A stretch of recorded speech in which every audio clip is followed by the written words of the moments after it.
Come on. Yeah. No.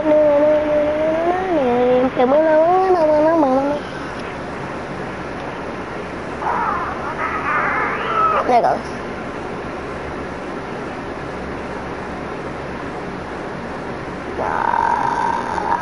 Yeah. Hey, tell me to turn off the light. Oh. I'll put the...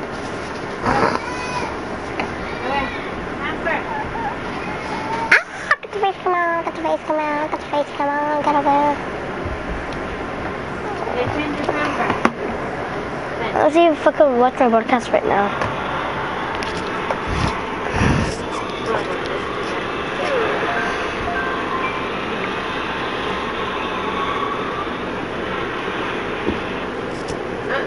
No!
Okay, we're back.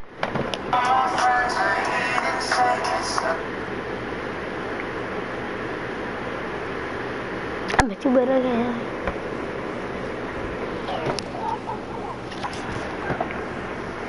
I might as well put it dark a little bit. Or...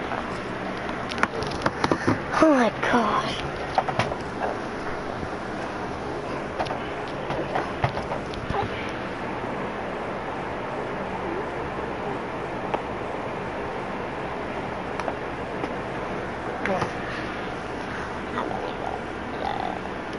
We're making some Minecraft videos on my PlayStation. Uh-oh.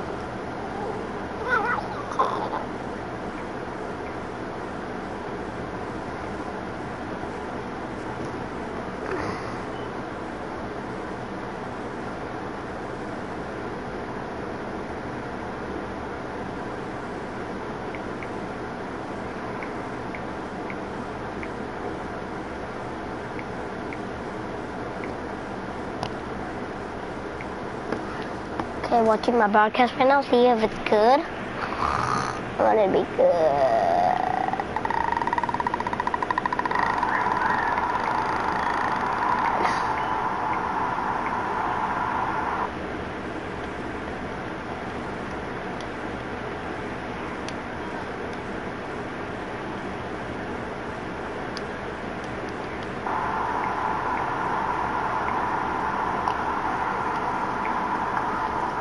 Watching my broadcast right now, see if it's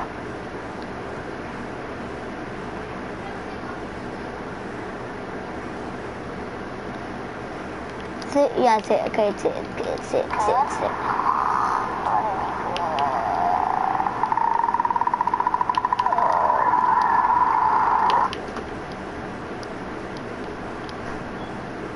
A PlayStation on.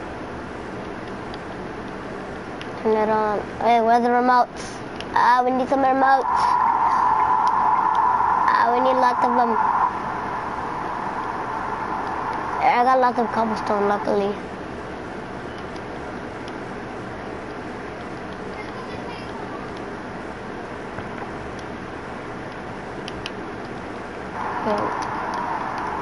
Those are remotes. We just need a chest.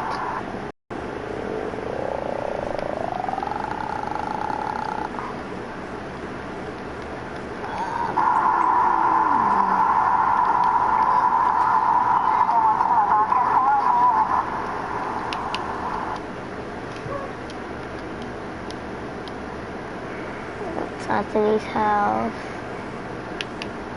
Not good. I'm gonna take some of his food. Oh, it's glass.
No, I fell. Help me.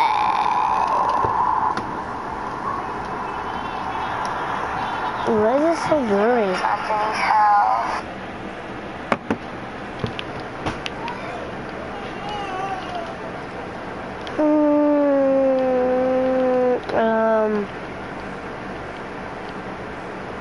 Don't have any rugs or carpets in here.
Put the stupid helmet on. I don't want it. I don't want it. What if I Wait, just turn stick on, okay.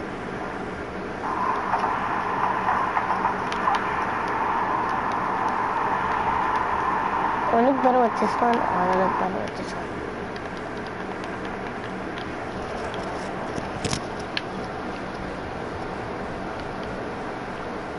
I think this is why I actually did this.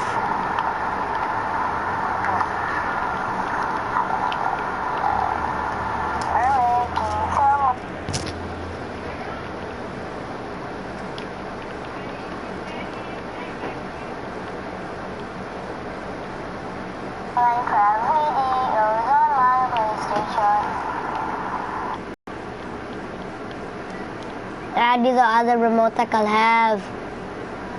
I like the coolest remote ever. No, where should I put it?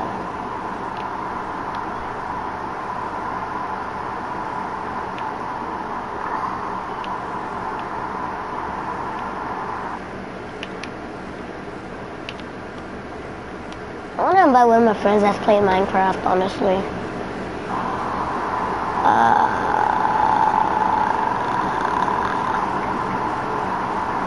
There it goes. Sympathy's playing.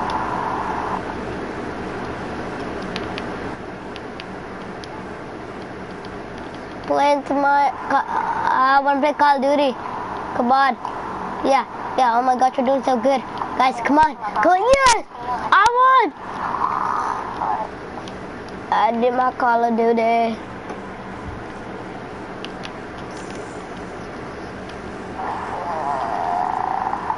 But did I just take the PlayStation? Oh no, for my almost done.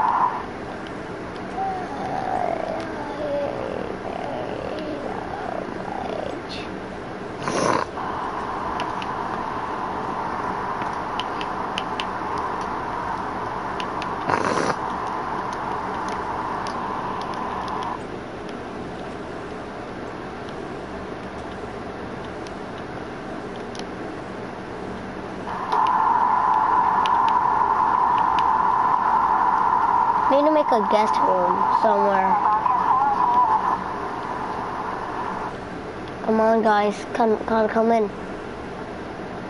Come on. Hey! Stay here. Hey, come on. Get in. Sit down. Yeah. I'm gonna get carpet burned. I don't care. It's yours? That's yours? Yeah, you're on. Good boy. I'll feed y'all as soon as I get some food.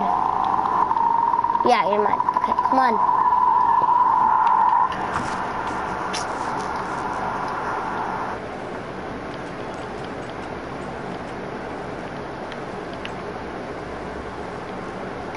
Hey, come on. Come on. Hey, where's the remote? We need some remote.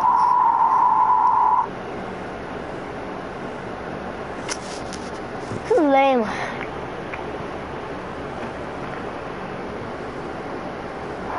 Oh, come on. Come on, dogs. Come in. Upload. Let me see my upload. What?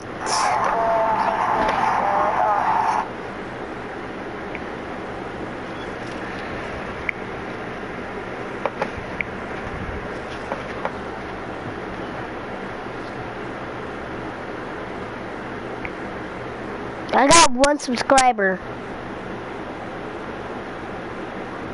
Yeah, Film Theories! Did he make a new... Oh yeah, he did. He made a new one. Yeah. Stuff with smells like a sweat from my... I just want to apologize and say that I'm so sorry for all of these theories. I never meant to hurt anyone. Never meant to offend anyone. Didn't mean to scare. A sequence that gets made fun of by everyone from CinemaSins to honest trailers because of how long it goes on. However, if you track the chain of events in the map handoffs, you see that something here is definitely not right. Let me walk you through it. The group has successfully filmed at their 2 desired locations and are heading car. Heather begins to use the map to guide them along the shortest possible route back to where they parked. However, Mike was, as Heather correctly explains, That was the most direct way to hit our two locations. Now this is the most direct way back to the car. and it makes logical sense. It's simple.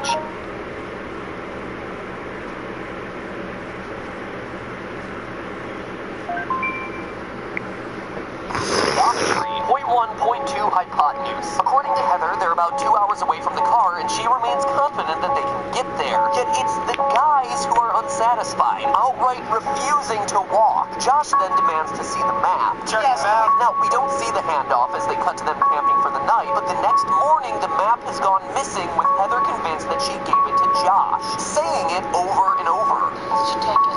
I'm serious, I don't have it. I gave you back the map, Heather. You the map. I gave you back the map. Josh, of course, denies it, and yet, based on the footage we saw from the night before, Josh was the most likely person to last have it based on him demanding to see it over and over. Give me the map.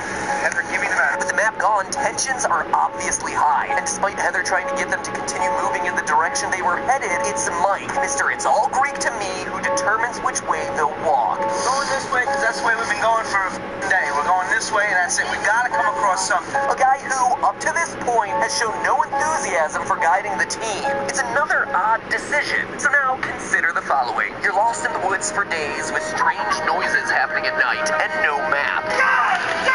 Despite all of this, shortly after the map blow up, Mike and Josh start joking around like nothing happened. Can we keep going, please? We're gonna chill out. An emotional shift so unwarranted and so abrupt, Heather takes notice and gets suspicious, specifically calling out, I thought you wanted to get to the car. and This just seems like you guys are having just a little bit too much fun for my taste. jump forward a few minutes and we have Mike revealing that he kicked the map into the creek. It was useless. I kicked that into the creek. What?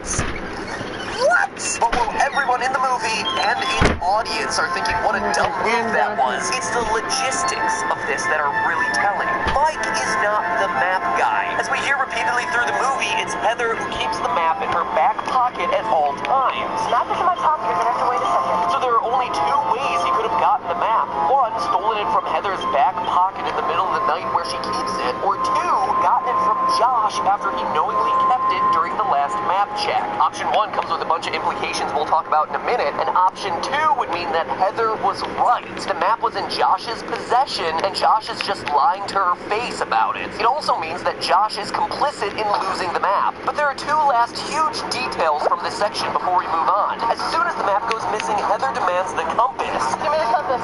Who has the compass? Mike! And before Heather can hold on to it, Josh immediately demands it away from her. In other words, their only other navigational tool is constantly controlled by and manipulated by the two guys, and not Heather. And as one last nail in the coffin, the three had also decided to just head south, following the creek until they hit something. If years of watching Man vs. Wild has taught me anything, it's a good plan. It's probably one that Heather got out of the survivalist book that she had read prior to this trip, the book that we see at the beginning of the movie. And yet, despite everyone agreeing to this plan that surely would work at a certain point, at 42:22 in the movie, the guys just stop and alter course. Heather asks why they've changed up the plan, and gets literally no response. They just decided to, and Heather has to be along for the ride. Again, what we're seeing is the two guys subtly manipulating Heather to go in the direction that they want to go, to lead her around the woods and scare her for a few days, eventually leading her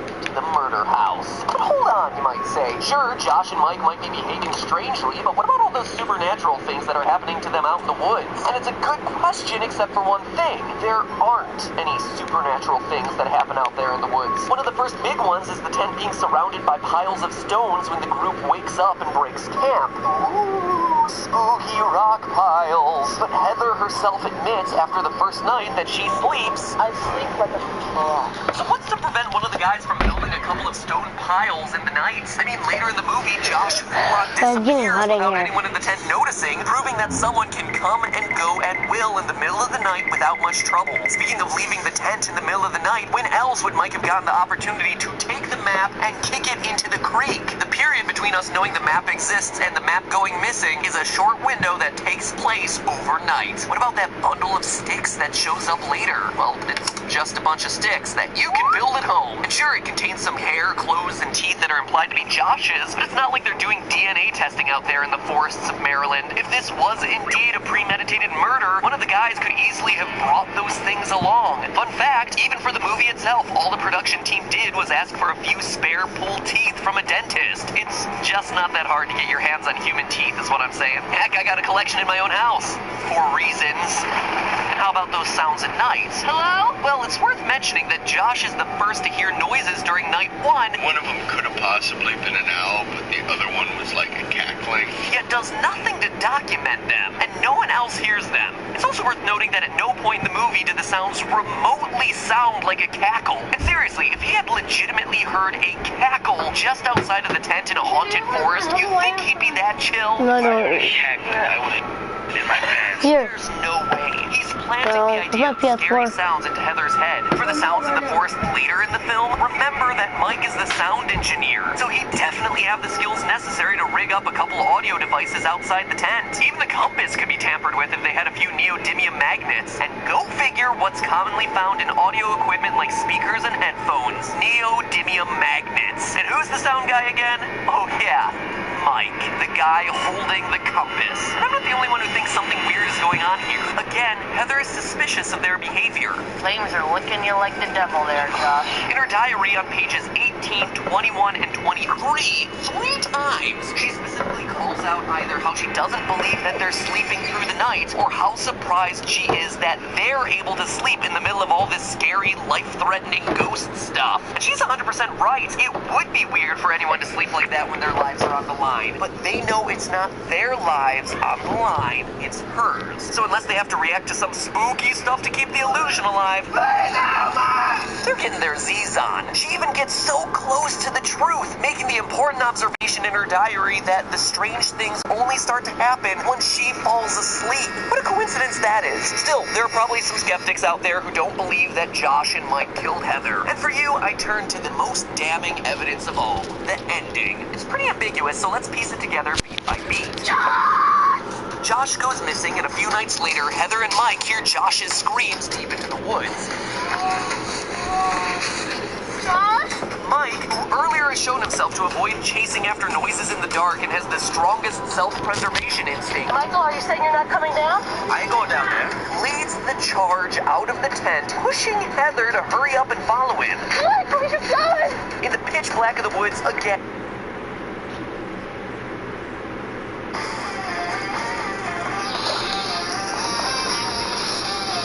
Hey, watch when you're going. Oh, I am.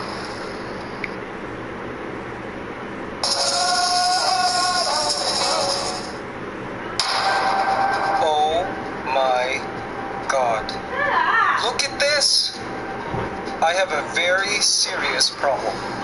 A problem that all antkeepers of this species inevitably go through. Now, these tropical fire ants can be an antkeeper's dream or can be an antkeeper's nightmare. Look at all these ants. It's incredible. They have completely filled up all living spaces that I provided for them. And they're constantly requiring more space, more food, and also a lot more maintenance. Remember my ant routine video showing the maintenance required for this ant colony? Well, in just a few months, maintenance has tripled. The growth rate of Solenopsis geminata is truly unprecedented. Before, I used to be able to spot clean this outworld. But now, I just gotta put on some gloves, cover it with baby powder, and grab at their garbage. There's no other way. I also inevitably do end up scooping some workers. I try to save as many as I can, but when you're dealing with this many ants, it's practically impossible without unintentionally scooping up some workers. By the way, guys, if you're new to ant keeping, or if you're looking to get into ant keeping, please don't let this video scare you, because this species is a very difficult species to house. I've been keeping ants for many, many years, and I'm comfortable working around them. Most commonly kept ant species are not this extreme, but I love the challenge. And I know a lot of you ant keepers out there are also up for the challenge of keeping these girls. In fact, these are so hard to keep that I make sure to test all of our Ants Canada products on them to ensure quality and effectiveness. But if you saw the title of this video, then you already know what's up next. These ants have a big plan in mind. They are planning an escape. In this video, I'm gonna show you how I could tell that these ants were planning a big breakout and what I did to circumvent their plans. And also, actually change their minds. So be sure to keep watching until the end. Ladies and gentlemen, welcome to the Ants Canada Ant Channel. Now let's go back to a couple of weeks ago when this colony was smaller. At this point, the colony was an okay size, manageable, eating well, maintenance was pretty easy as well, and they were a delight to watch. There weren't too much, but there also weren't too little. But then I noticed something very alarming. If you look over there, you'll see ants on the screen, right underneath the cover. Not exactly an emergency situation, because they're still inside and they can't get through the cover. But this was alarming because it meant the ants were crossing my barrier. Now the thing is, here in the Philippines, the air is super humid all the time, which means that dry barriers like baby powder and Fluon lose its effectiveness over time, simply due to the moisture in the air. And so what I now have to do is I have to add baby powder every month just to replace this barrier so the ants can't cross. I just simply dip a cotton ball into some baby powder and gently pat it against the upside down lip. Now here's the thing. If you look carefully there at the top, you'll notice that there's a grouping of ants just kind of sitting there. Sitting there as if they were planning something, or they were waiting for something. Based on experience, when ants do this, I found that they're ready to make an escape. And if you notice, now that all of that baby powder's there, it seems like that grouping is starting to disseminate, and they're all going away. Thankfully, these ants are in an AC outworld which is designed to keep ants like these fire ants inside. And luckily, it comes with a cover. I also make sure to place baby powder on the bottom of the cover just to keep this from happening again. Now on goes the cover, and I don't have to worry. A colony at this size is very healthy, not too crowded, and they've established a very prominent hideout, but are not completely carpeting the surface. They are, however, growing at a very exponential rate. And I found that the larger the... In this case, like...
around the clock.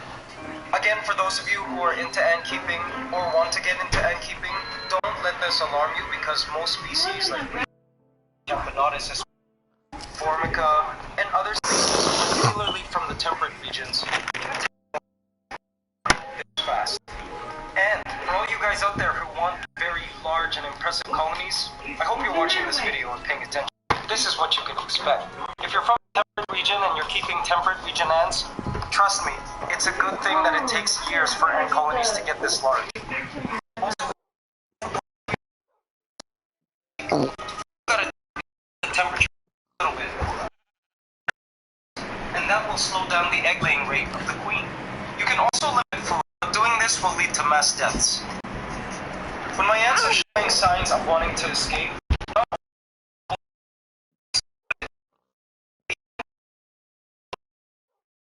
they moved into the these ants need new space, and they need it soon. Now, instead of adding another formicarium or another one of these off-world nests,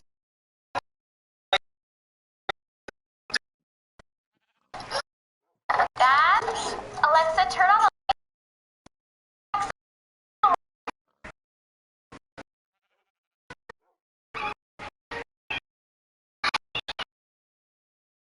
the nearest motel.